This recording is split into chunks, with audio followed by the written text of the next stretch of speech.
கண்ணியத்துக்குரியவர்களே, இந்த ரமதானுடைய மாதத்தை நாம் எப்படி கழிப்பது?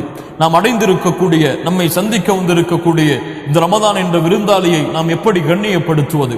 எப்படி அல்லாஹுடைய தூதர் ஸல்லல்லாஹு அலைஹி வஸல்லம் இந்த ரமதானுடைய மாதத்துடைய இரவுகளையும் பகல் பொழுதுகளையும் கழித்தார்கள் என்ற ஒரு சுருக்கமான ஒரு அறிவுரையை எனக்கும் உங்களுக்கும் முன்வைக்க ஆசைப்படுகிறேன். முதலாவது, ரமதான். இந்த ரமதானுடைய மாதம் தொடங்கிவிட்டது. கண்ணியத்துக்குரியவர்களே, தொடங்கியதுதான் எமக்கு தெரியும். நாம் கண்ணை மூடி விழித்து பார்த்தால் இந்த ரமதானுடைய மாதம் முடிந்துவிடும். லா இலாஹ இல்லல்லாஹ். அல்லாஹ் ரப்புல் ஆலமீன் கொடுத்திருக்கக்கூடிய இந்த நன்மையின் மாதத்துடைய நாட்கள் விரைவாக சென்றுவிடும். ஒரு மனிதன் நினைப்பான், நான் முதல் 10 நன்மைகளை அதிகமாக செய்ய வேண்டும் என்று.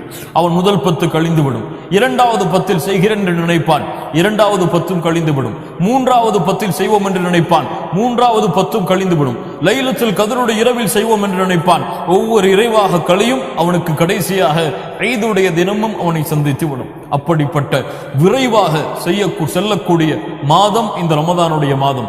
யாருக்கும் எப்போது இந்த ரமதான் கடக்கும் என்று தெரியாது. கண்களை மூடி விழிப்பதற்குள் இந்த ரமதானுடைய மாதம் எம்மை விட்டு சென்றுவிடும். அதனால் இந்த ரமதானுடைய நேரங்களை வீணடிக்காதீர்கள். இந்த ரமதானுடைய காலை பொழுதுகளையும் பகல் பொழுதுகளையும் நிமிடங்களையும் வீணடிக்காதீர்கள். அல்லாஹ்விடத்திலே அல்லாஹ் கொடுத்திருக்கக்கூடிய மிகப்பெரிய அருளை யார் ஒருவன் உதாசீனப்படுத்துவானோ, யார் ஒருவன் வீணடிப்பானோ, அவனை விட நஷ்டவாளி யாரும் கிடையாது.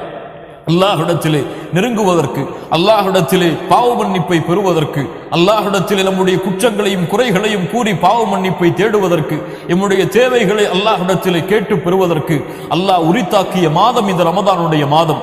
அதை விட்டுவிட்டு யார் இந்த உலகத்துடைய ஆசாபாசங்களிலும் உலகத்துடைய அலுவல்களிலும் மூழ்கி, இந்த உலகத்துடைய ஆடம்பர வாழ்க்கையிலும் வசதியான வாழ்க்கையிலும் மூழ்கி ஆசாபாசங்கள் இந்த ரமதானை கழிக்கிறார்களோ, அவர்கள் ரமதானை வீணடித்தவர்கள், ரமதானை பாலாக்கியவர்கள். ரமதானை பாலாக்குபவர்கள் இந்த ரமதானுடைய பகல் பொழுதுகளில் டிவிகளுக்கு முன்னால் உட்கார்ந்து கொண்டிருப்பார்கள், இரவு பொழுதுகளில் டிவிகளுக்கு முன்னால் உட்கார்ந்து கொண்டிருப்பார்கள், அல்லது ஷாப்பிங் செய்து இந்த ரமதானுடைய முழு மாதத்தையும் கழிப்பார்கள், அல்லது ஓய்விலே இந்த ரமதானுடைய முழு மாதத்தையும் கழிப்பார்கள். காலை எழுந்திருப்பான், உறங்குவான், மறுபடியும் எழுந்திருப்பான், உறங்குவான், உறங்குவான், எழுந்திருப்பான். இப்படி அவனுடைய ரமதானுடைய பொழுதுகள் எல்லாம் வீணாகிவிடும்.